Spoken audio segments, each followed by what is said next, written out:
ત્રીજો ધર્મ, સારા શિક્ષકોને પગે લાગો.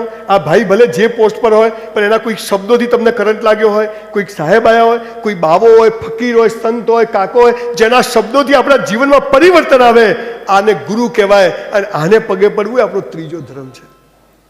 ચોથો ધર્મ, રોજ કસરત કરો. Your body must be in good shape. હું ગુજરાતનો સીએમ થયો ને, થવાનો જ છું. 200 વોટ તો પાક્કા આપણા જ થઈ ગયા. તો નિયમ નંબર 5 શું લાવવાનો છું ખબર છે? ધોરણ 12 પછી નો medical, engineering, BSc, BCom, LLB, 1 વર્ષની મિલિટરી ટ્રેનિંગ.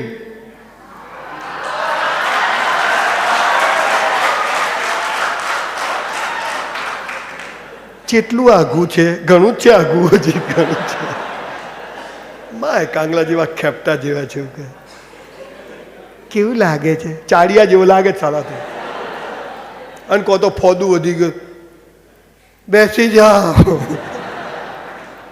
આ શિક્ષક શિક્ષિકાઓ તો છે ને હીરો હિરોઈન જેવા હોવા જોઈએ. 45 મિનિટ જોવા તો ગમવા જોઈએ.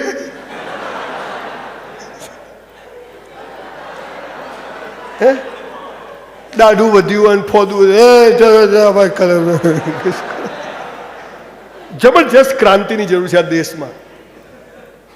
રોજ કસરત. જમવાનું રાખ્યું છે? હા, હમણાં જોજો બાજરી આખી ડીશ ભરશે હો. લગ્નમાં જાય આખી ડીશ ભરે હો. ભજીયા, સમોસા, પૂરી, કઢી. અલા પીઝા ખાધા ને પકડ. અલા પોણી ક્યો છે પેલી બાજુ? ભિખારી બધું ખાયો. પછી કે ગેસ થઈ ગયો. સાલા બાટલો થઈ જશે, ગેસ નહીં તું આખો. હાલા ભિખારી 151 કેટલું ખવાય? સાહેબ, અન્નનો એક દાણો બગાડશો નહીં. અન્ન દેવતા છે. આજે જમો ને, તમારે આમ તાકાત એટલું લેજો પણ એઠું મૂકતા નહીં. આપણી થાળી ચાટી જવાની.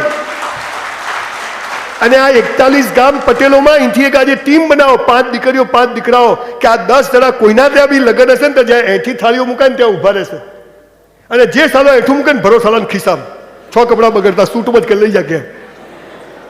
કરશો ને સાહેબ, તમે પટેલો જેટલું એઠું મૂકો છો ને, કોઈ ગરીબની છોકરીના લગ્ન થઈ જાય બોસ. આ કરશો નહીં.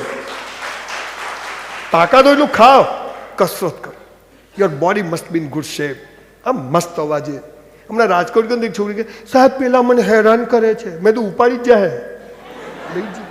શક્તિશાળી દીકરીઓ. મારી પાસે એવા એવા કેસો સુસાઇડના આવ્યા છે કે આંખમાં પાણી આવી જાય ને, શરીરમાં ધ્રુજારી આવી.